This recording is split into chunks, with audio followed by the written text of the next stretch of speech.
بسم اللہ الرحمن الرحیم۔ ناظرین، آج ہم ہاروت اور ماروت کا قصہ سنیں گے۔ اللہ کے نبی حضرت ادریس علیہ السلام کے زمانے میں انسان بہت بد عمل ہو گئے تھے۔ فرشتوں نے بارگاہ الہی میں عرض کیا کہ مولا، انسان بہت بدکار ہے اور یہ خلافت کے لائق نہیں ہے، انہیں معزول کر دیا جائے، یا کم از کم خلیفہ یہ رہیں اور وزیر ہم، تاکہ ہم ان کے بگڑے کام سنبھال لیں۔ رب تعالی کا ارشاد ہوا کہ اس کو غصہ اور شہوت دیا گیا ہے، جس سے زیادہ گناہ کرتا ہے۔ اگر یہ دو چیزیں تم کو ملیں تو تم بھی گناہ کرنے لگو۔ فرشتے بولے کہ مولا کریم، ہم تو گناہ کے پاس بھی نہ جائیں گے، خواہ کتنا ہی غصہ اور شہوت ہو۔ حکم ربی ہوا کہ اچھا، تم اپنی جماعت میں سے اعلیٰ درجے کے پرہیزگار فرشتے چھانٹ لو، ان کو غصہ اور شہوت دے دیتے ہیں، پھر امتحان ہو جائے گا۔ چنانچہ ہاروت اور ماروت، جو بڑے ہی عبادت گزار فرشتے تھے، انتخاب میں آ گئے۔ حق تعالی نے ان کو یہ چیزیں یعنی غصہ اور شہوت دے کر شہر بابل میں اتار دیا اور فرمایا کہ تم قاضی بن کر لوگوں کا فیصلہ کیا کرو، اور روزانہ اسم اعظم کے ذریعے شام کو آسمان پر آ جایا کرو۔ یہ دونوں ایک مہینہ تک ایسے ہی آتے جاتے رہے۔ اتنے عرصہ میں ان کے عدل و انصاف کا چرچا عام ہو گیا اور بہت مقدمے ان کے پاس آنے لگے۔ ایک روز ایک نہایت حسین و جمیل عورت نے، جس کا نام زہرہ تھا، یہ ملک فارس کی رہنے والی تھی، اس نے اپنے خاوند کے خلاف مقدمہ دائر کیا۔ یہ دونوں اسے دیکھتے ہی عشق زار ہو گئے اور اس سے برے کام کی خواہش کی۔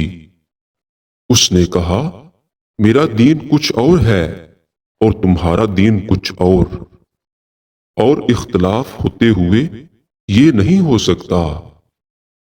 اور اس نے یہ بھی کہا کہ میرا شوہر ایک بہت غیرت مند ہے، اگر اسے خبر لگ گئی تو مجھے قتل کر دے گا، لہذا پہلے تو آپ میرے بت کو سجدہ کرو اور پھر میرے شوہر کو قتل کرو، پھر میں تمہاری اور تم میرے۔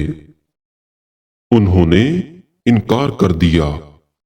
وہ چلی گئی، مگر ان کے دل میں اس کے عشق کی آگ بھڑک گئی۔ آخر اسے پیغام بھیجا کہ ہم تیرے گھر آنا چاہتے ہیں۔ اس نے کہا، سر آنکھوں پر۔ یہ دونوں اس کے گھر پہنچ گئے۔ اس نے اپنے آپ کو آراستہ کیا اور ان سے بولی کہ یا تو آپ لوگ مجھے اسم اعظم سکھا دیں، یا بت کو سجدہ کریں، یا شوہر کو قتل کریں، یا شراب پی لیں۔ انہوں نے سوچا کہ اسم اعظم اسرار الہی ہے، اس کو ظاہر کرنا بہت ظلم ہے، بت پرستی کرنا شرک ہے، اور قتل حق العباد ہے، لاؤ ہم شراب پی لیں۔ چنانچہ انہوں نے شراب پی لی۔ جب شراب پی کر مست ہو گئے، زہرہ نے ان سے بت کو سجدہ بھی کروا لیا، اپنے شوہر کو قتل بھی اور اسم اعظم بھی پوچھ لیا۔ زہرہ تو اسم اعظم پڑھ کر صورت بدل کر آسمان پر پہنچ گئی۔ حق تعالی نے اس کی روح کو زہرہ ستارہ سے متصل کیا اور اس کی شکل زہرہ ستارہ کی طرح ہو گئی۔ جب ان کا نشہ اترا تو یہ اسم اعظم بھول چکے تھے اور اپنے کیے پر نادم اور شرمندہ تھے۔ حق تعالی نے فرشتوں سے فرمایا کہ انسان میری تجلی سے دور رہتا ہے۔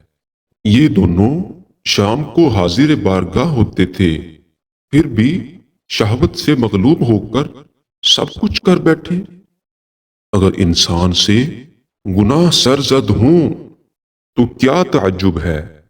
تمام فرشتوں نے اپنی خطا کا اقرار کیا اور زمین والوں پر بجائے لعن طعن کرنے کے ان کے لیے دعائے مغفرت کرنے لگے۔ پھر یہ دونوں حضرت ادریس علیہ السلام کی بارگاہ میں حاضر ہوئے اور شفاعت کے طالب ہوئے۔ آپ نے ان کے حق میں دعائے مغفرت کی۔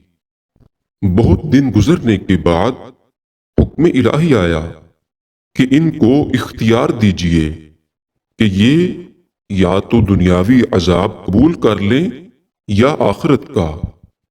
حضرت ادریس علیہ السلام نے انہیں حکم الہی پہنچایا اور انہوں نے عرض کیا کہ یا نبی اللہ، دنیا کا عذاب فانی اور آخرت کا عذاب ابدالآباد تک باقی رہے گا۔ ہم کو دنیاوی عذاب منظور ہے۔ چنانچہ حق تعالی نے فرشتوں کو حکم دیا کہ ان دونوں کو لوہے کی زنجیروں میں جکڑ کر شہر بابل کے کنویں میں اوندا لٹکا دیں۔ اس کنویں میں آگ بڑھ کر رہی ہے اور یہ لٹکے ہوئے ہیں۔ فرشتے باری باری سے ہر وقت ان کو کوڑے مارتے ہیں۔ سخت پیاس سے ان کی زبانیں باہر لٹکی ہوئی ہیں۔ یہ عذاب قیامت تک ایسا ہی شدید رہنے والا ہے۔